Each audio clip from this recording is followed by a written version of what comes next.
Bismillahirrahmanirrahim. Assalamualaikum warahmatullahi wabarakatuh.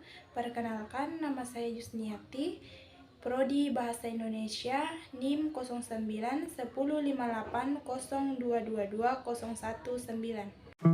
Baik, langsung saja. Belajar dan pembelajaran.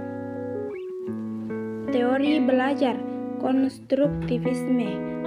Konsep dasar konstruktivisme. Konstruktivisme merupakan sebuah pandangan yang berlandaskan pada pandangan bahwa dengan merefleksikan pengalaman kita membangun pengetahuan akan dunia di mana kita berada.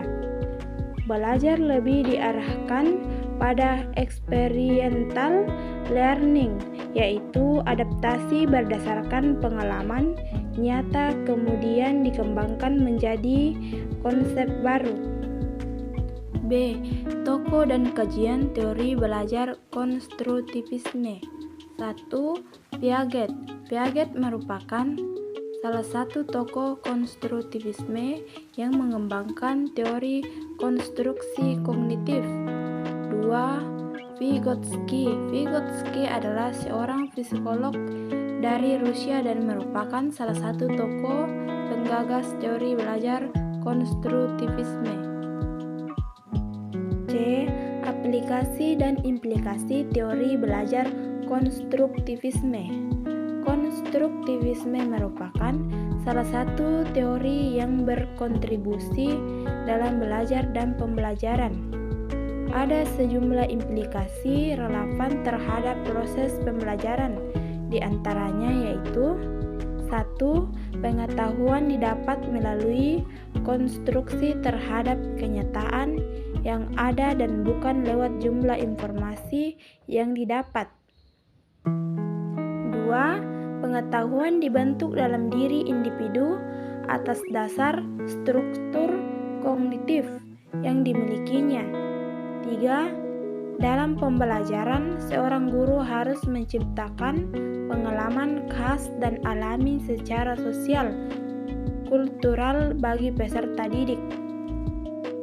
4. Dalam proses pembelajaran, guru harus memberi otonomi, kebebasan peserta didik mengeksplorasi masalah dan pemecahannya secara individual ataupun kelompok.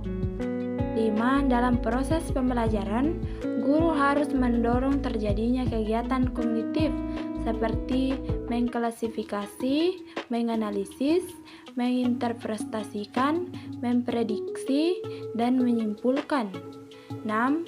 Guru menyusun tugas untuk mendorong peserta didik mencari pemecahan masalah secara individual dan kolektif sehingga meningkatkan kepercayaan diri tinggi dalam mengembangkan pengetahuan dan rasa tanggung jawab pribadi. D. Kelebihan dan kekurangan teori belajar konstruktivisme. Teori belajar konstruktivisme sebagai salah satu teori belajar memiliki beberapa kelebihan dan kekurangan. Berikut dijabarkan masing-masing dari kelebihan dan kekurangan dari teori ini. Kelebihan dari teori belajar konstruktivisme yaitu 1.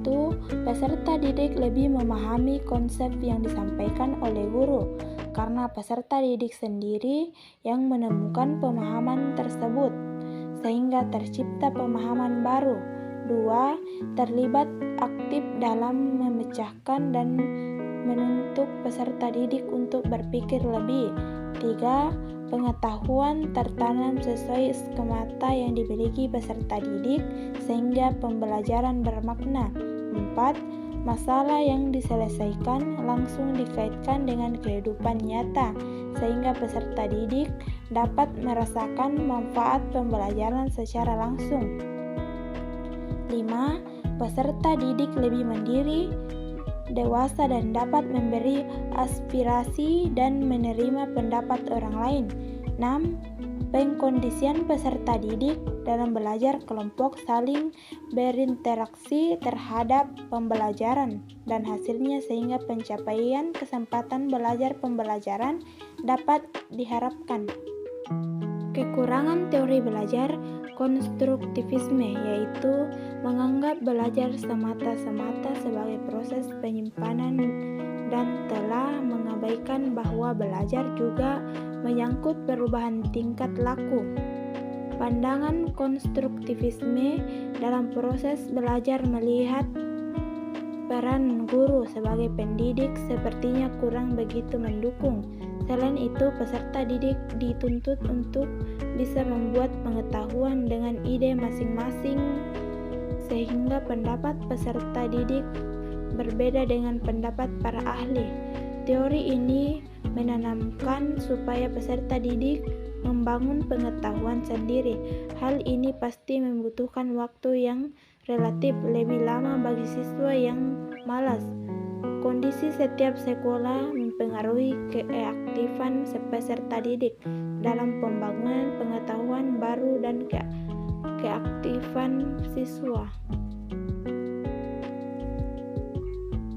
Itulah yang bisa saya jelaskan. Lebih dan kurangnya mohon dimaafkan. Wassalamualaikum warahmatullahi wabarakatuh.